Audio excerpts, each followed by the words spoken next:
सेठ विद्या मंदिर English high school CBSE Vasai.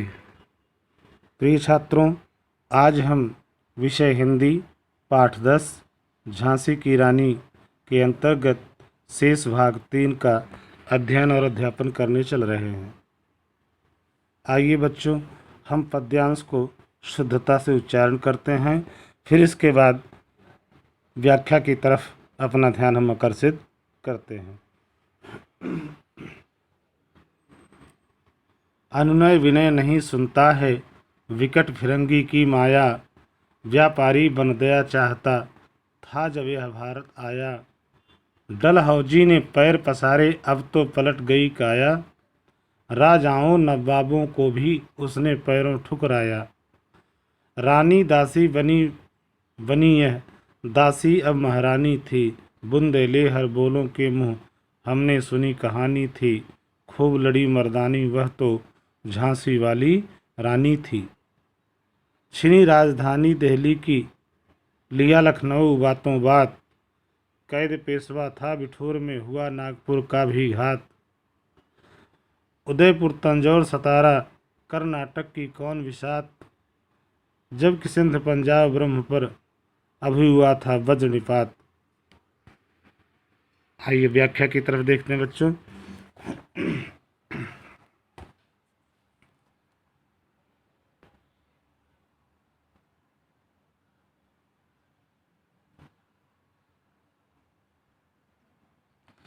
अंग्रेजों की चालाकियों को समझना कठिन था। वह किसी की प्रार्थना नहीं सुनते थे। जब वह व्यापारी बनकर भारत आए तब उन्होंने हमसे दया मांगी थी, लेकिन अब डलहौजी ने देश में अपना राज्य विस्तार आरंभ कर दिया था। उनका स्वरूप बदल गया था। राजाओं और नवाबों को भी वह अपने पैरों की धूल के समान समझने लगे थे। नवाबों और राजाओं की रानियां दासी बन गई थीं और अंग्रेज महिलाएं महारानी बनती चली जा रही थीं। बुंदेले हरबोलों के मुंह से हमने लक्ष्मी बाई की वीरता की सभी कहानियां सुनी हैं।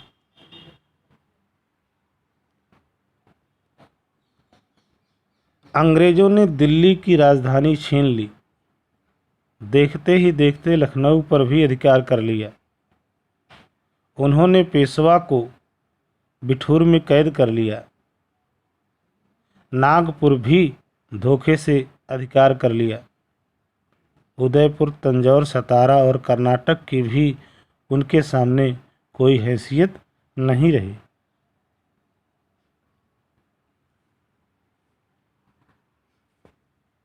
सिंध पंजाब और ब्रह्मा वर्मा म्यांमार भी उनके भीषण आक्रमण की मुसीबत आई।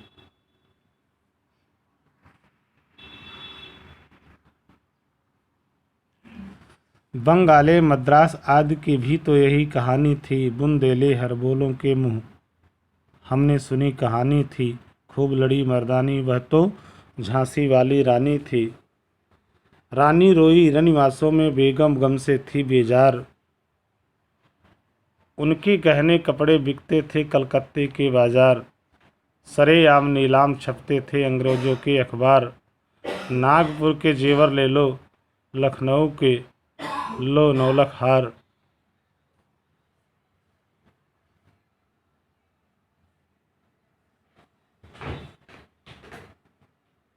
बंगाल और मद्रास आदि राज्यों की भी यही दशा थी। बुंदेले हरबोलों के मुंह से हमने इनकी कथा के साथ रानी लक्ष्मीबाई की वीरता की कथा भी सुनी। अंग्रेजों ने देसी राजाओं और नवाबों का अपमान किया, जिससे रनिवासों में उनकी रानियां और बेगमें दुख से बेहाल होकर रोया करती थीं। उनके गहने और कपड़े कलकत्ते के बाजारों में बेचे जाते थे। अंग्रेज अपने अखबारों में खुलेआम उनकी नीलामी के विज्ञापन छापते थे कि नागपुर के जेवर ले लो और लखनऊ के नौलख हार खरीदो। इस प्रकार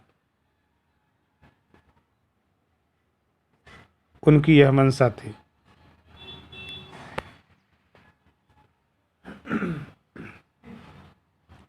आगे देखें। यो पर्दे की इज्जत परदेसी के हाथ बिकानी थी, बूंदे ले हर बोलों के मुंह हमने सुनी कहानी थी, खूब लड़ी मर्दानी वह तो झांसी वाली रानी थी। कुटियों में थी विषम वेदना, महलों में आहत अपमान, वीर सैनिकों के मन में था अपने पुरखों को अभिमान। नाना धुंधु पंत पेशवा जुटा रहा था सब सामान, बहन छबीली निर्ण चंडी का कर दिया प्रकट आवाहन। हुआ यज्ञ प्रारंभ उन्हें तो सोई ज्योत जगानी थी, बूंदे ले हर बोलों के मुंह हमने सुनी कहानी थी, खूब लड़ी मर्दानी वह तो झांसी वाली रानी थी। व्याख्या देखें बच्चों। इस प्रकार पर्दे में रहने वाली भारत की इज्जत विदेशियों के हाथों बेची जा रही थी। बुंदेले हरबोलों के मुंह से हमने रानी लक्ष्मीबाई के पौरुष और वीरता की कहानियां सुनी हैं।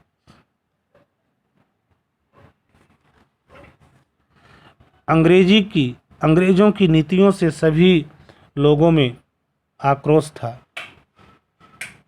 झोपड़ियों में रहने वाले जहां गहरा कष्ट झेल रहे थे, वहीं महलों में रहने वाले अपने अपमान से दुखी थे। दूसरी ओर देश के वीर सैनिक अपने पूर्वजों के प्रति अभिमान के भाव से भरे हुए थे। नाना धुंधु पंत पेशवा उसी समय युद्ध के लिए आवश्यक सामग्री जुटाने में लगे हुए थे। उधर उनकी छबीली बहन लक्ष्मीबाई ने खुलेआम रणचंडी का रूप धारण करके युद्ध का ऐलान कर दिया। इस प्रकार युद्ध का वह पावन यज्ञ शुरू हुआ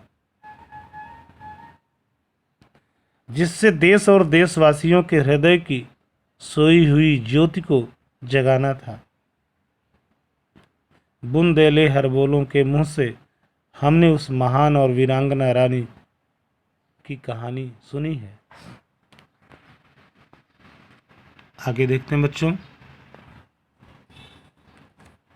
महलों ने दी आग, झोपड़ी ने ज्वाला सुलगाई थी, यह स्वतंत्रता की चिंगारी अंतरतम से आई थी।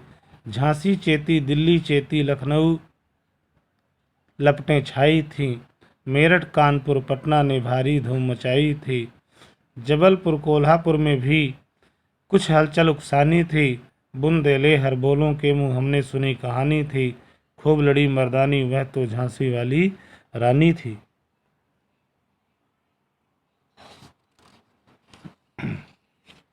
इस क्रांति में पूरा देश भागीदार था। महलों में रहने वालों ने इस आग को प्रज्वलित किया और झोपड़ी में रहने वालों ने इसकी लपटों को तेज किया। स्वतंत्रता की यह चिंगारी देशवासियों के हृदय से आई थी। क्रांति की इस लहर ने झांसी और दिल्ली को सावधान कर दिया। लखनऊ को भी इसने अपने लपेटे में ले लिया, अपने कब्जे में ले लिया। मेरठ कानपुर और पटना में भी क्रांति का जोर था। जबलपुर और कोल्हापुर में भी कुछ चिंगारियां भड़क रही थीं। यह कहानी हमने बुंदेले हरबोलों के मुंह से सुनी थी।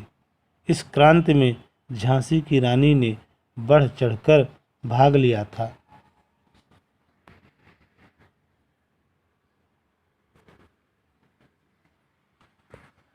इस स्वतंत्रता महायज्ञ में कई वीरवर आए काम। नाना धुंधु पंत, तांतिया चतुर, अजीमुल्लाह सरनाम, अहमद शाह मौलवी, ठाकुर कुंवर सिंह सैनिक अभिराम। भारत के इतिहास गगन में अमर रहेंगे जिनके नाम। लेकिन आज जुर्म कहलाती उनकी जो कुर्बानी थी। बुंदेले हरबोलों के मुंह हमने सुनी कहानी थी, खूब लड़ी मर्दानी वह तो झांसी वाली रानी थी। इनकी गाथा छोड़ चले हम झांसी के मैदानों में, जहां खड़ी है लक्ष्मीबाई मर्द बनी मर्दानों में। लेफ्टिनेंट वाकर आ पहुंचा, आगे चढ़ा जवानों में, रानी ने तलवार खींच ली हुआ धुंध आसमानों में। तो बच्चों व्याख्या देखते हैं हम।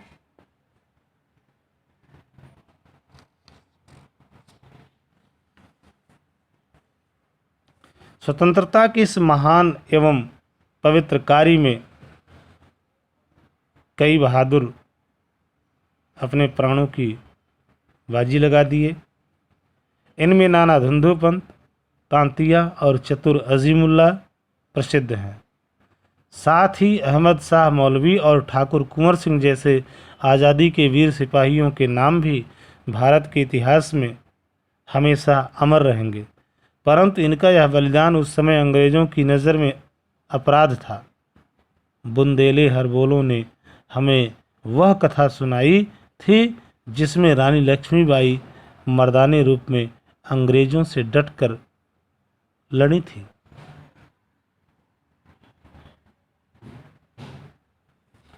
अन्य वीरों की कहानी छोड़कर अब हम झांसी के युद्ध के मैदान में चलते हैं। यहाँ लक्ष्मीबाई पुरुषों के बीच किसी वीर पुरुष की भांति खड़ी हैं। उसी समय लेफ्टिनेंट वाकर युद्ध के लिए आ पहुंचा और सैनिकों के बीच से आगे बढ़ने लगा। रानी ने भी तलवार खींच ली और उन दोनों के बीच युद्ध होने लगा, जो पूर्णतः असमान थे। बराबरी का युद्ध नहीं था।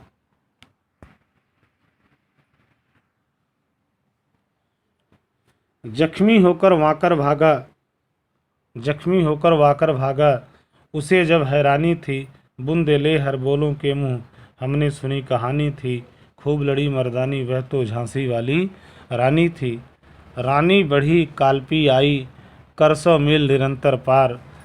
घोड़ा थक कर गिरा भूमि पर, गया स्वर्ग तत्काल सिधार। यमुना तट पर अंग्रेजों ने फिर खाई रानी से हार। विजयी रानी आगे चल दी, किया ग्वालियर पर अधिकार।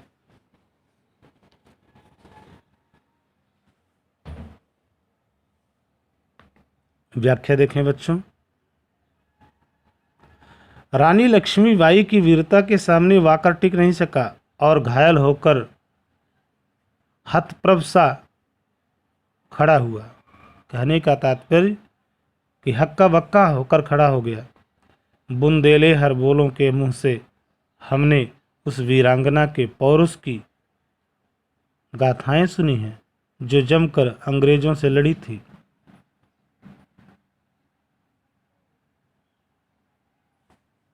रानी आगे बढ़ी और लगातार 100 मील तक घोड़ा दौड़ाते हुए कालपी पहुंची। घोड़ा थक कर धरती पर गिरा और मर गया।